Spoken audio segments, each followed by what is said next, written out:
Bonjour Vincent Hervouette. Et bonjour Dimitri, bonjour à tous. Vincent, vous revenez ce matin sur le rappel de 5000 soldats américains déployés en Allemagne d'ici 6 mois à 1 an. Donald Trump veut en rapatrier davantage, il est furieux contre Berlin. Alors pendant toute la guerre froide, les communistes et les gauchistes en ont rêvé et l'ont réclamé, mais c'est un chancelier conservateur d'une droite atlantiste qui vient de provoquer ce US Go Home qu'a annoncé Donald Trump. Il est en colère après les déclarations publiques de Friedrich Merz. Qu'est-ce qu'a dit le chancelier la semaine dernière ? Eh bien que l'Amérique n'avait pas de stratégie claire dans le Golfe, que les Iraniens parvenaient à la déstabiliser, à l'humilier et à garder l'initiative, qu'elle n'avait aujourd'hui pas de plan de sortie crédible, pas plus qu'hier en Afghanistan ou en Irak. Donald Trump n'a pas digéré ce constat au lance-flammes.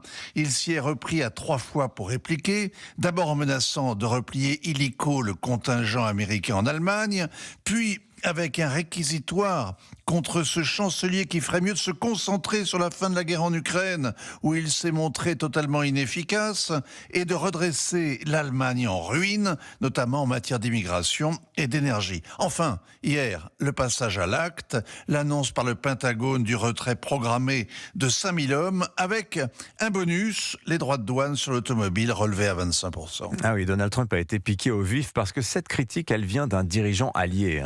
En gros, le chancelier dit la même chose que le chef du service de renseignement des gardiens de la Révolution qui a mis ce week-end les États-Unis au défi de choisir entre un mauvais accord et une opération militaire impossible. Ce résumé du dilemme stratégique de Washington est insupportable à entendre dans la bouche d'un allié, surtout Merz qui avait applaudi le début de la guerre contre l'Iran. Mais alors concrètement, est-ce que les Américains abandonnent l'Europe à son sort ?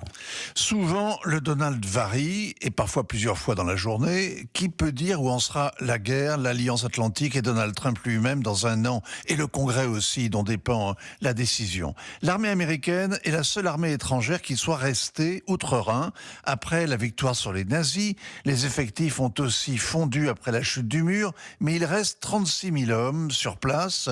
Les Américains gardent à Stuttgart leur commandement pour l'Europe, à Ramstein, une base immense qui sert de pivot à toutes les aventures au Moyen-Orient, en Bavière un camp pour des manœuvres et enfin à Buchel, un arsenal de missiles nucléaires. Et tout ça est autrement plus dissuasif que la Bundeswehr, même si elle augmente son budget 159 milliards prévus par an, notamment pour acheter du matériel américain, car l'Allemagne prétend devenir la plus grande puissance militaire en Europe, ce qui fait grincer les dents des Français et des Britanniques qui pressentent une volonté revancharde. Alors le chancelier Merz indique qu'il ne renonce pas à travailler avec Donald Trump, Vincent. Ça veut dire qu'il ne renonce pas à acheter des F-35 plutôt que des Rafales. Il dit aussi qu'il redoute la désintégration continue de l'Alliance Atlantique. Donald Trump a remis en cause la protection automatique que l'Amérique avait promis à l'Europe.